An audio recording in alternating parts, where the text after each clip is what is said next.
Scheduled కులాల ఉమ్మడి రిజర్వేషన్లలో A B C D వర్గీకరణను సమర్థిస్తూ వర్గీకరణ చేసే అధికారం రాష్ట్రాలకు అప్పచెప్తూ ఆగస్టు 1, 2024న భారతదేశ అత్యున్నత న్యాయస్థానము తీర్పుని ఇవ్వడం జరిగింది.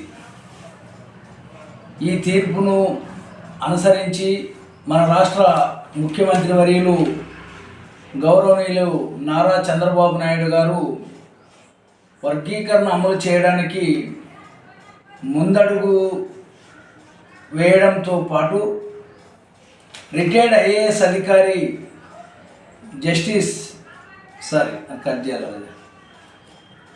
రిటైర్డ్ ఐఏఎస్ అధికారి రాజీవ్ రంజన్ మిశ్రా గారిని ఏకసభ్య కమిషన్ చైర్మన్గా నియమించి 2 నెలల్లో ఎస్సీ ఉపకులాల స్థితిగతులను, జనాభా దామాషాను, వారి సామాజిక స్థితిగతులను నివేదిక రూపంలో సమర్పించాలని చెప్పి కూడా కోరడం జరిగింది.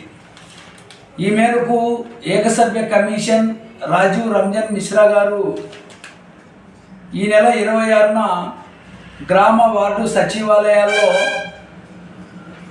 ఎస్సీ కుల గణన జాబితాను ప్రదర్శించాలని, వాటిలో తప్పులను లేదా మార్పులు చేర్పులకు అభ్యంతరాలకై 37 లోపు అభ్యంతరాలు తెలపాలని, 2025 జనవరి 6 లోపు క్షేత్రస్థాయిలో పరిశీలన విచారణ జరుగుతుందని, జనవరి 10న తుది జాబితాను ప్రకటించినట్లు షెడ్యూల్డ్ ప్రకటించడం జరిగింది.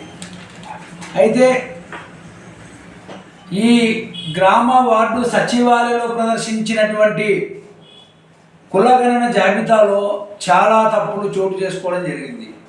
ఆ తప్పులు ఏమంటే, కులం మాల అయితే మాలా స్థానంలో మాదిగా అని నమోదు కావడం, కులం మాదిగా అయితే మాల అని నమోదు కావడంతో పాటు మతము హిందూ అయితే క్రిస్టియన్గా నమోదవడంతో పాటు వాళ్ళ సామాజిక స్థితిగతులు మరుగుదొడ్లు లేనప్పటికీ ఉన్నట్లుగా, వాళ్ళకు భూములు ఉన్నట్లుగా, ఇలా అనేక తప్పులు జరిగింది. అదేవిధంగా ఎస్సీ 59 ఉపకులాలు ఈ ప్రాంతంలో లేని మాదారి కురువ పేరుతో కూడా బీసీ కులాలు నమోదు కావడం జరిగింది. ఇలాంటి అనేక తప్పులను సవరించుకోవడానికి, అభ్యంతరం చేయడానికి, మరి ప్రజలకు అవగాహన కల్పించడంలో అధికారులు చొరవ చూపలేదు. ఈ నేపథ్యంలో ఇవాళ కర్నూలుకు 2వ తేదీ ఏకసభ్య కమిషన్ రాజీవ్ రంజన్ మిశ్రా గారు వస్తున్న నేపథ్యంలో ఈ గ్రామ వార్డు సచివాలయాల్లో ఈ ఎస్సీ ఉపకులాలు ఎస్సీలు పరిశీలించుకోవడానికి సమయం చాలడం లేదు. కాబట్టి కేవలం 1 రోజు మాత్రమే ఉన్నందున, రేపు మాత్రమే సమయం గడువు ఉన్నందున ఇంకా 10 రోజులు, ఈ అభ్యంతరాల స్వీకరణకు 10 రోజులు మరి గడువు ఇవ్వాలని చెప్పి ఈరోజు లేఖ రాసి మరి ఏకసభ్య కమిషన్కు ఈమెయిల్ పెట్టడం జరిగింది.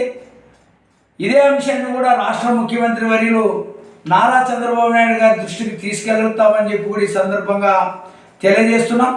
కాబట్టి ఎస్సీ 59 ఉపకులాలు గ్రామ వార్డు సచివాలయాలలో జాబితాలను పరిశీలించేందుకు వేగవంతంగా మరి దృష్టి పెట్టాలని చెప్పి కూడా కోరుకుంటున్నాను. జస్టిస్ కమిషన్ పంపడం జరిగింది.